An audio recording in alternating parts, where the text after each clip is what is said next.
40. A gente volta aos Estados Unidos para falar com Eliseu Caetano sobre os ataques à Venezuela. Eliseu, Nicolás Maduro capturado, segundo a Casa Branca. Alguns países, como a Cuba, por exemplo, já se pronunciando, Colômbia também, diante desse ataque.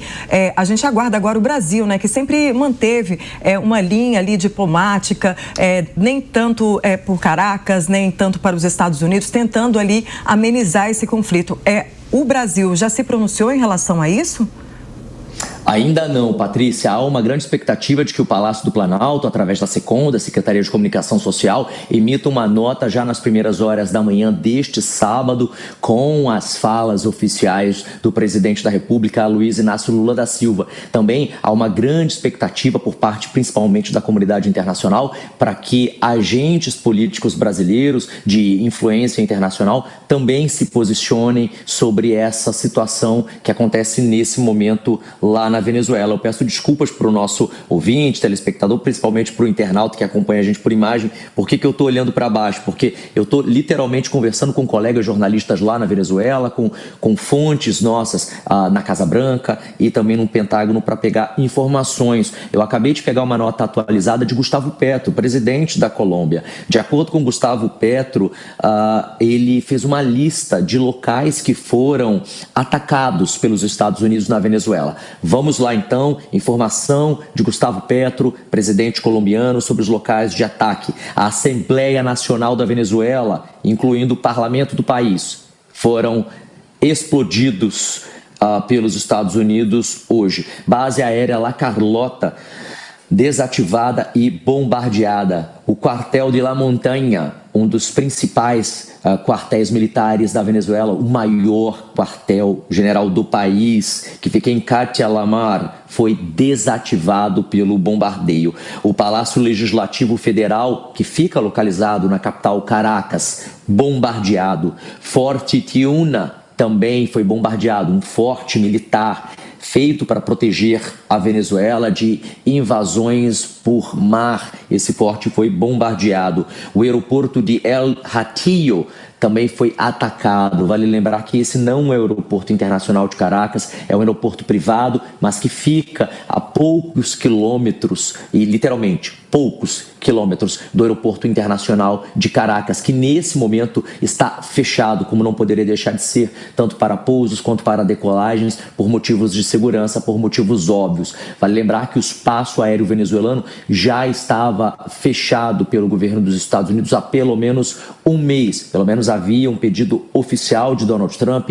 Esse pedido foi reafirmado, confirmado pela Associação Federal de Aviação Internacional, e aí as grandes companhias aéreas já estavam evitando transitar lá. Inclusive isso rendeu uma discussão entre Nicolás Maduro e diversas companhias, inclusive a Latam do Brasil, que perdeu a licença de operar na Venezuela porque parou de operar lá antes, atendendo a esse alerta do governo dos Estados Unidos. 7 operadoras internacionais de voo tiveram as suas credenciais retiradas pelo governo de Nicolás Maduro, mas muitas outras continuaram operando e hoje, obviamente, não estão realizando voos. Então o aeroporto internacional de Caracas está fechado. Aparentemente, a princípio, não foi bombardeado.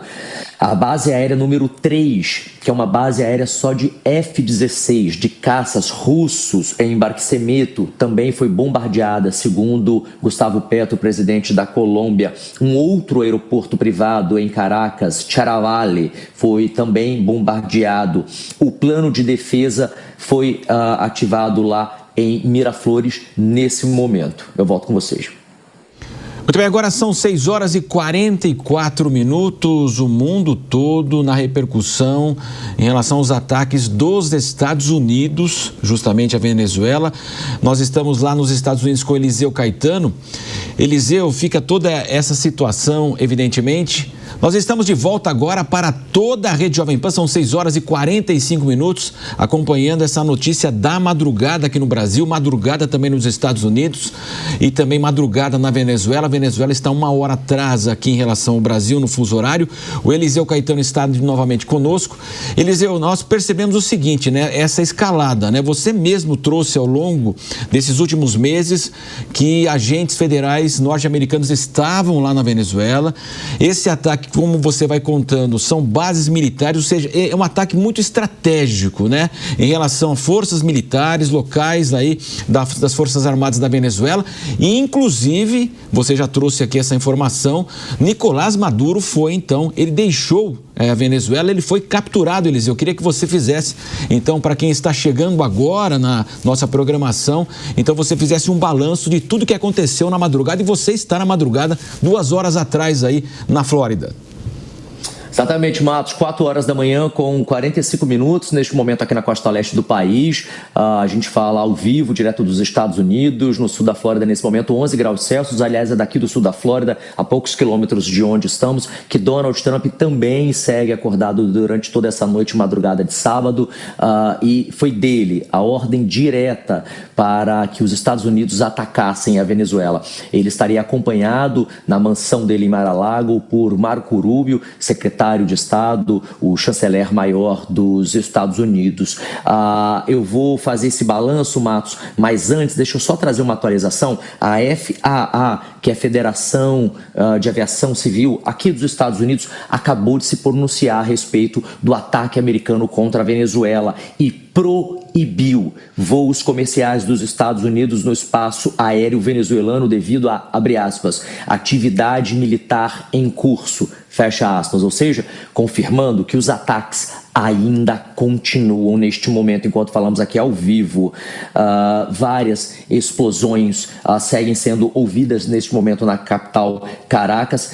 O Pentágono e a Casa Branca ainda não responderam os nossos pedidos de comentário. Eu estou aqui, estou com o telefone na mão, estou falando com os colegas jornalistas na Casa Branca, com a equipe de Donald Trump. A gente está de olho em cima desse lance para tentar trazer a informação mais apurada, de momento, agora atualizando a você que está chegando agora, sintonizando agora aqui na programação da Jovem Pan. Os Estados Unidos da América realizaram com sucesso, segundo uma nota divulgada agora há pouco pelo presidente Donald Trump, um ataque de grande escala contra a Venezuela, e o líder do país, Nicolás Maduro, que foi capturado junto com a esposa dele e retirado da Venezuela, retirado do país por via aérea. Essa operação, segundo Donald Trump, foi realizada em conjunto com as forças de segurança daqui dos Estados Unidos, e mais detalhes serão divulgados logo mais, a partir das 2 horas da tarde, pelo horário de Brasília. Donald Trump vai conceder uma entrevista à imprensa dos Estados Unidos, fazendo um pronunciamento antes oficial à nação. Portanto, os Estados Unidos devem parar, boa parte do mundo também, para acompanhar a fala de Donald Trump e os motivos que levaram a esse ataque e, claro, aonde está Nicolás Maduro, para onde ele e a sua família foram levados, o que vai acontecer neste momento com a Venezuela. Algumas autoridades americanas já estão usando suas redes sociais para se posicionar, como, por exemplo, Maria Elvira Salazar, congressista americana, que acabou de postar "Viva o povo glorioso da Venezuela", ou seja, no início da manhã, e bem nisso mesmo, nesse momento, 4 horas da manhã com 49 minutos, aqui o dia nem amanheceu, ainda está escuro, já temos aí falas de autoridades. O ministro da Defesa da Venezuela, o Vladimir Padrino Lopes, teve a sua casa atacada, bombardeada, e de acordo com fontes na Venezuela, não se sabe o paradeiro dele, não se sabe se ele estava dentro da casa e, portanto, pode ter morrido nesse ataque, ou se ele conseguiu ser retirado ou fugir a tempo antes do bombardeio. Ele está incomunicável nesse momento. Então a Venezuela perde o seu presidente nesse momento, que foi evacuado à força do país pelos Estados Unidos, e o seu segundo nome mais importante, o ministro da Defesa, ele está incomunicável, ou seja, é um país à deriva digamos assim, solto. E por esse motivo, as redes de TV lá na Venezuela já começam a mostrar nesse momento. Eu acompanho uma repórter ao vivo, direto da capital Caracas. Ela mostra a rua do condomínio onde ela está vazia, mas ela reforça que ela está dentro de um condomínio, mas ela relata que nas ruas da capital Caracas já há brigas de gangues, briga envolvendo milícias.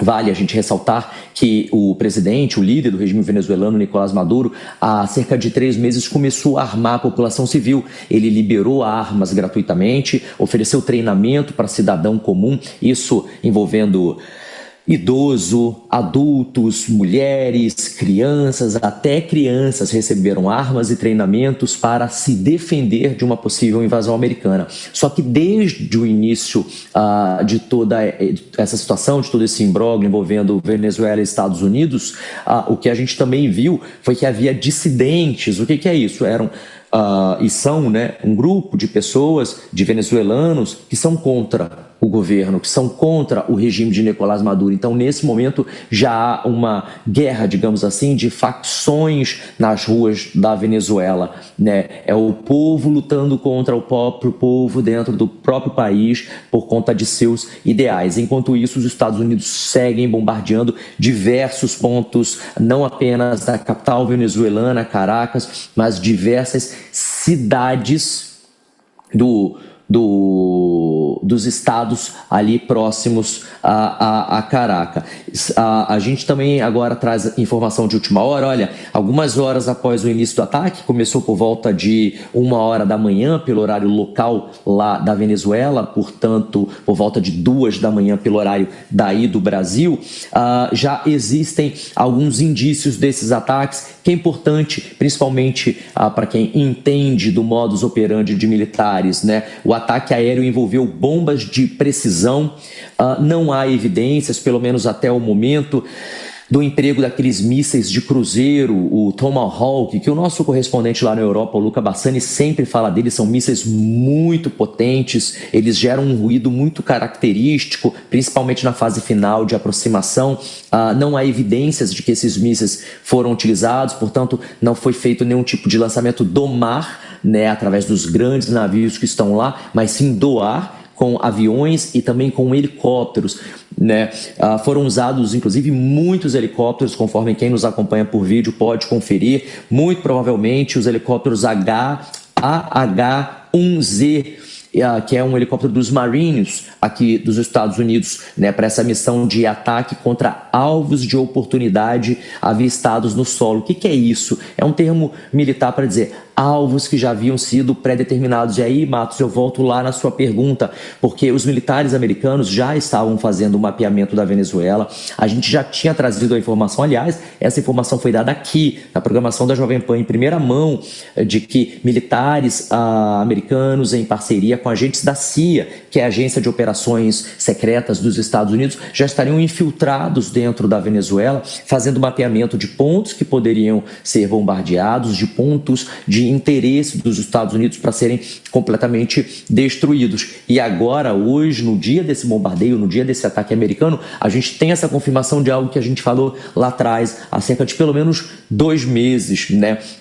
Então, a gente tem, apesar desse avistamento grande de helicópteros, né, os Chinook, a gente não conseguiu ainda confirmar, e eu estou tentando confirmar, se houve algum tipo de desembarque militar em solo venezuelano, o que é uma outra coisa. Por enquanto as aeronaves estão no ar, as imagens mostram aeronaves no ar, mas a grande dúvida nesse momento é: houve ou não houve um desembarque militar na região, né? A gente tem cerca de 10 mil militares das 5 forças armadas do país que estavam ancorados a cerca de 100, 200 quilômetros no máximo da capital Caracas, em águas internacionais ali do Mar do Caribe, em barcos gigantescos. Inclusive, o maior navio militar do mundo está lá servindo de apoio para essa operação. E quando esse navio militar foi para lá, Marcelo, Patrícia, a gente falou aqui na programação da Jovem Pan, não fazia sentido o custo desse navio, com a quantidade, né,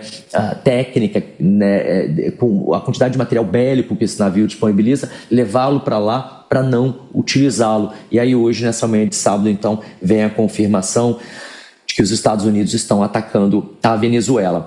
Os alvos mais visados estão sendo, nesse momento, pelo menos de acordo com a imprensa local venezuelana e também de acordo com as informações divulgadas pelo presidente da Colômbia, Gustavo Petro, instalações militares como a base de La Carlota, o Forte Tiuna, o porto de La Guaira foi agora há pouco também bombardeado, né? Ainda não há uma informação oficial de ataques contra áreas civis, contra residências de civis. A gente tem confirmação de ataques contra residências militares, de líderes militares. E aí, por que alvos militares foram incluídos possivelmente nessa lista? Eu volto aqui, Marcelo e Patrícia, numa fala de Donald Trump de alguns dias atrás, onde ele acusou Nicolás Maduro e todo o alto escalão do governo dele, do regime dele, de serem parte, de serem integrantes de uma quadrilha, do Cartel de los Soles.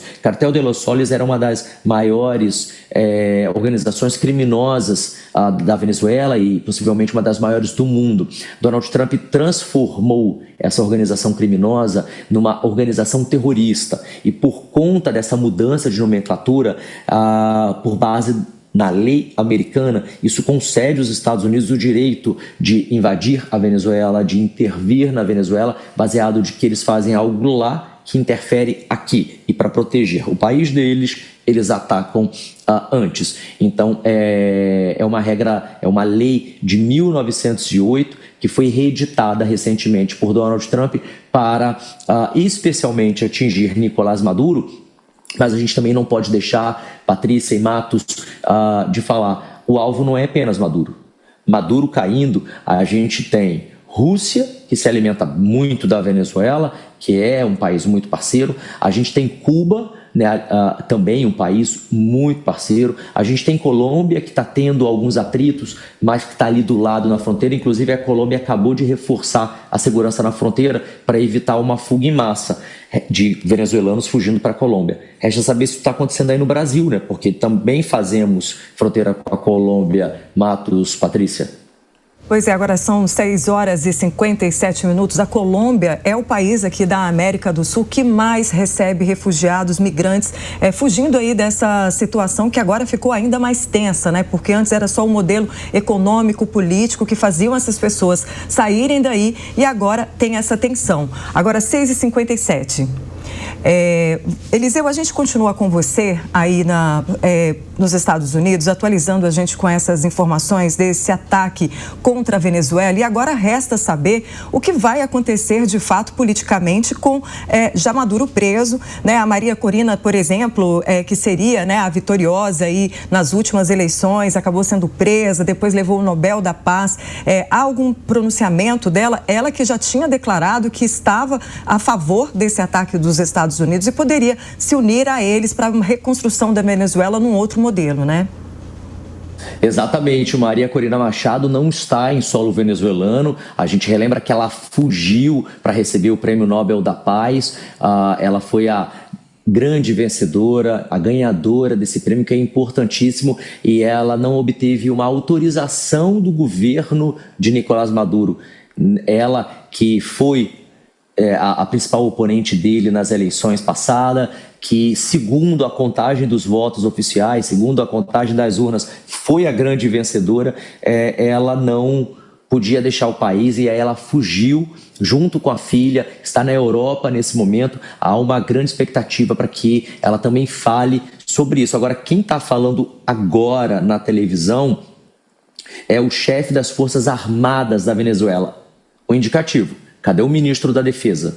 Se o chefe das Forças Armadas está lá, deveria estar do lado do ministro da Defesa, que supostamente teve a casa bombardeada e está incomunicável nesse momento. E ele disse o seguinte: nós não vamos negociar, nós não vamos nos render, nós vamos, no final das contas, triunfar. Repito, nesse momento, a TV estatal venezuelana está exibindo um pronunciamento oficial do chefe das Forças Armadas do país.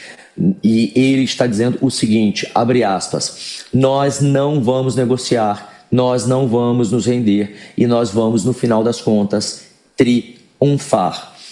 Essa é a aspa do chefe das Forças Armadas da Venezuela neste momento. Agora, o presidente dos Estados Unidos, Nicolás Maduro, garantiu agora há pouco em nota que Nicolás Maduro e a família foram capturados e retirados, evacuados da Venezuela. E a grande questão, a grande dúvida é para onde eles foram levados. A resposta a gente deve saber daqui a pouquinho, quando Donald Trump fizer esse pronunciamento oficial à nação. Muito bem, nós estamos acompanhando todos os desdobramentos, então, desse ataque dos Estados Unidos à Venezuela. O Eliseu Caetano, desde o início da madrugada, ele está 2 horas lá, portanto, atrás em relação ao horário brasileiro. E nós vamos agora, Eliseu, só um momento, nós vamos voltar agora para toda a rede Jovem Pan. Toda a nossa rede, agora são 7 horas da manhã e nós continuamos com a repercussão, então, do ataque dos Estados Unidos à Venezuela. Eliseu, evidentemente que nós tínhamos esse agravamento da situação, mas nesta semana até Maduro se mostrou aberto ao diálogo com Donald Trump, até de imigração, a questão das drogas e, sobretudo, né, dessa utilização das reservas de petróleo. Com esse ataque muda tudo e a gente pode observar, você já falou, reações vão acontecer.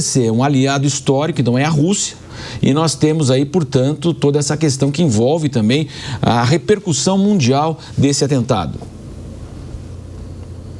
Tudo, e conforme palavras de Marco Rubio, secretário de Estado norte-americano, se a Venezuela cai, Cuba cai e todos esses regimes ditatoriais que ainda existem caem juntos a reboque, viu? Matos, antes de eu ir para essa notícia, deixa eu só trazer uma informação de que está rolando uma transmissão agora ao vivo, como eu falei, na TV estatal venezuelana, a VTV, né? E eles estão confirmando os ataques em pelo menos 4 estados do país. E por conta disso, o chefe das Forças Armadas da Venezuela acabou de ativar um decreto de comoción exterior, que é equivalente aí no Brasil a um estado de exceção. Ou seja, a Venezuela entra neste momento em estado de exceção. Isso significa que os seus moradores, os seus cidadãos podem lutar por si e lutar pelo seu país, se eles assim o quiserem. Agora, voltando a esse assunto, a essa sua pergunta, Matos, eu parafraseei agora uma aspa importante do secretário de Estado aqui dos Estados Unidos, o Marco Rubio. Ele é cubano, a família dele, inclusive, parte dela ainda vive em Cuba, e ele veio para cá fugido com os pais, está aqui desde pequenininho. Ele fala inglês, obviamente, muitíssimo bem, mas o que chama a atenção é que o espanhol dele é perfeito, e ele, desde o início da carreira política dele, ele é senador pelo estado da Flórida, da onde a gente fala aqui ao vivo. Desde o início da carreira dele, ele é uma voz, ele é um ativista em prol dos direitos dos moradores desses países, como Cuba e Venezuela. Ele tem sido uma espécie de muro. Ele é, nesse momento, o maior entrave para as relações entre Estados Unidos e Brasil.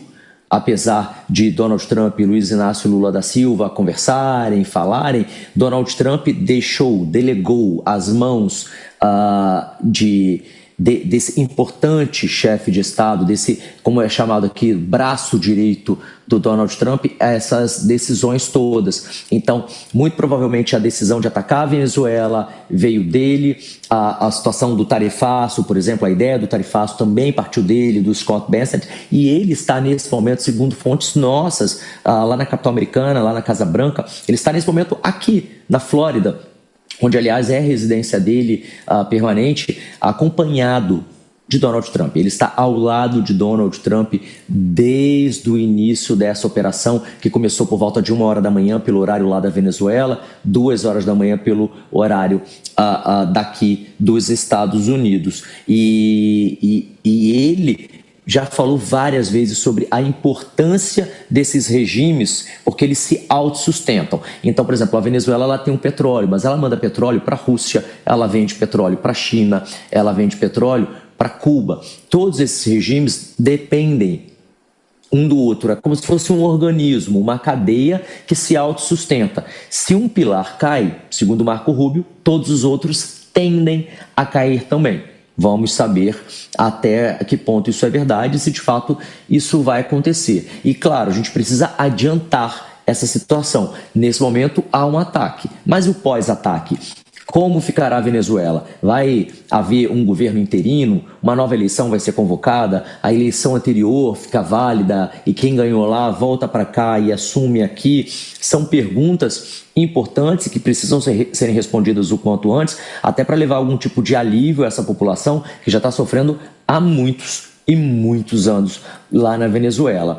E em contrapartida, já há um posicionamento de governos como Colômbia, como Cuba, a respeito disso. Obviamente a gente fica esperando agora Rússia e China, que são dois grandes, fortes e importantes aliados de Maduro. Com Maduro capturado, como Maduro vai conversar, por exemplo, com o homólogo dele russo? Como que ele vai conversar com o Miguel Díaz de Cuba? Então, o país fica à deriva, não tem quem governe. E aí, os Estados Unidos, já se fala por aqui, aliás, ao longo dos últimos dias, já era uma informação que vinha sendo levantada nos bastidores e discutida sobre um governo de transição que poderia ajudar a Venezuela a se reconstruir politicamente para eles caminharem fora do regime de Nicolás Maduro. Agora resta saber como, repito, China e Rússia vão se posicionar nesse tabuleiro, nesse xadrez, porque elas não estão do lado dos Estados Unidos. Rússia e China estão do lado da Venezuela. E aí você tem Cuba, que não tem um poder bélico grande, mas que depende da Venezuela. E aí se a Venezuela passa a não ter mais contratos comerciais, passa a não ter mais relacionamento, como fica Cuba? Cada vez mais isolada. E essa é uma vontade, com toda certeza, do secretário de Estado norte-americano Marco Rubio.